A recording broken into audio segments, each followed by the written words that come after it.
The laughter on Olympus faded, but its echoes lingered in the marble walls. Secrets might lose their noise, yet they never lose their shape.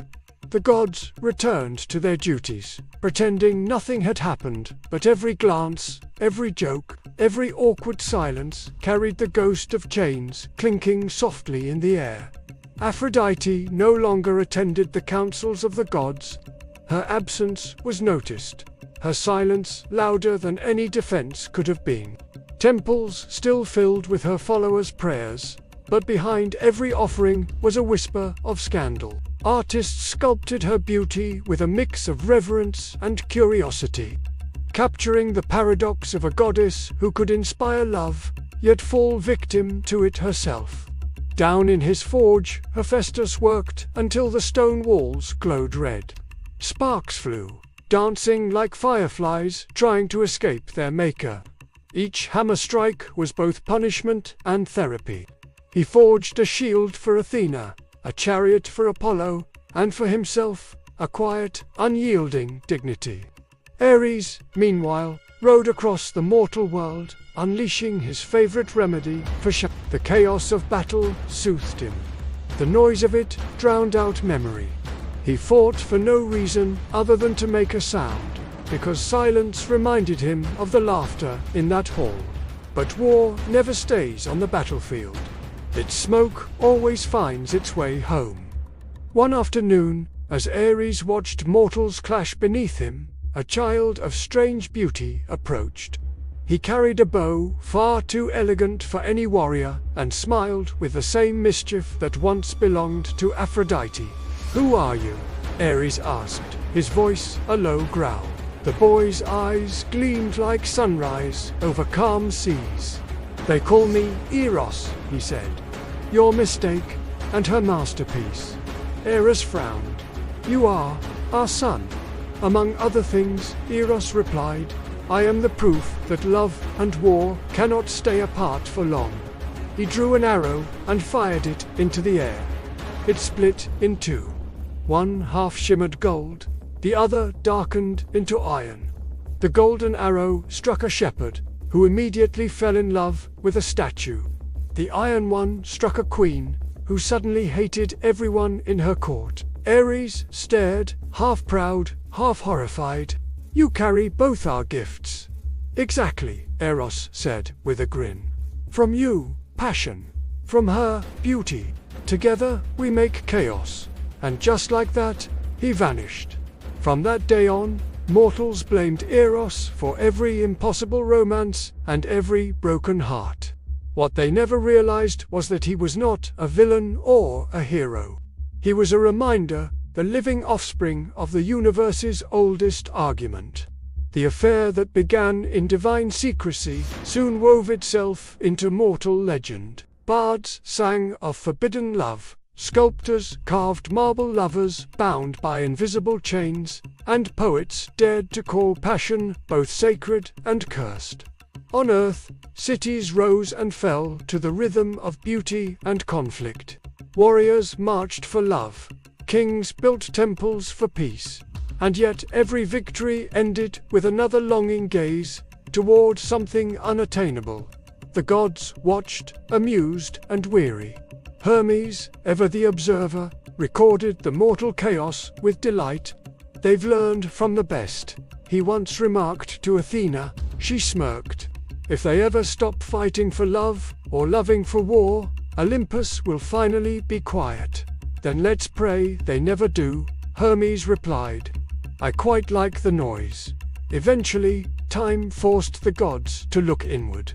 Even immortality grows tired of repetition.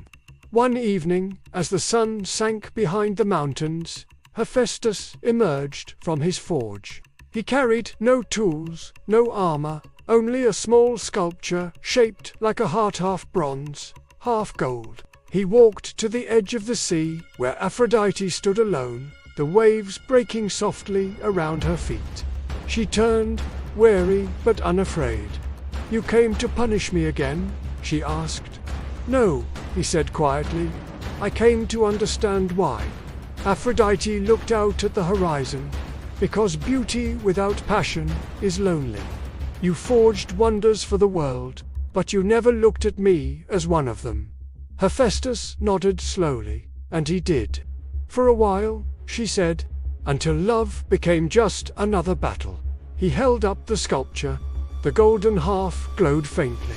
I made this from the metal that trapped you. I wanted to see if something ugly could hold something honest. Aphrodite hesitated, then took it. It's heavy. It should be, he said. Love always is. For a long moment, they said nothing. The waves filled the silence, like forgiveness pretending to be background noise. Hephaestus finally sighed. I cannot hate you forever. Then don't love me either, she whispered. Let us simply exist. He nodded. That, at least, I can forge. And with that, he turned and walked back to his forge, the sea breeze carrying his words like cooling metal. Far away, Ares stood in a field of dying soldiers, the ground painted in red and dust. He had won another meaningless war. The wind shifted, and he thought he heard her name in it. For the first time in centuries, he lowered his spear. He remembered her laughter, the way it had softened his rage. A shadow fell across him. Hermes appeared, hands in his pockets, eyes amused. Still fighting ghosts, Ares grunted, still gossiping. Always, Hermes said, but this time, I bring a message. She remembers you. Ares looked at him, and she doesn't forgive, but she remembers. That's something. Ares nodded slowly. That is everything. He looked toward Olympus. For a brief moment, he considered returning, but pride still chained him tighter than Hephaestus's net ever could. He simply raised his spear, saluted the heavens, and vanished into smoke. Some centuries later, Zeus called a feast to celebrate peace among the gods. The irony did not escape anyone. Olympus glowed, music filled the air, and laughter tried to sound sincere. Aphrodite arrived, radiant as always, but quieter now, her beauty tempered by understanding.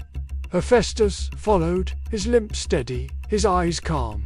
Ares came last, late as usual, wearing armor polished enough to reflect every stare. When they met in the center of the hall, time seemed to pause. Hephaestus bowed slightly. Ares. Ares returned the nod. Smith. Aphrodite smiled faintly. If you two start comparing who is stronger, I am leaving. They laughed genuinely, for the first time in an age. High above, Eros watched the scene unfold. He balanced on a cloud, bow in hand, arrows gleaming with both love and pain. Balance restored, he whispered, and fired an arrow into the sky. It burst into light, scattering into the constellations mortals would later call the lovers. One night, long after the feast, Aphrodite wandered into Hephaestus's forge again. The firelight painted her face in shades of gold and copper. You still work, she said softly. I always will, he replied. Creation is the only cure for destruction. She nodded. I came to say thank you. For what? For teaching me that even beauty needs structure. Without it, it collapses. He smiled faintly. And you taught me that even structure needs beauty. Otherwise, it's just a cage. They stood together, not as lovers or enemies, but as two forces that finally understood one another. The invisible net, once a symbol of humiliation, still hung above the forge. Hephaestus never removed it. Why keep it?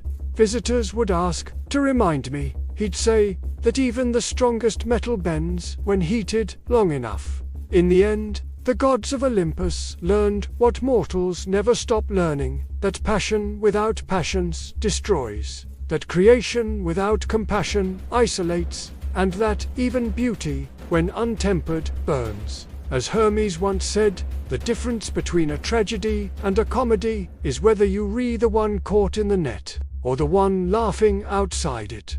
High on Olympus, the forge flickered through the night.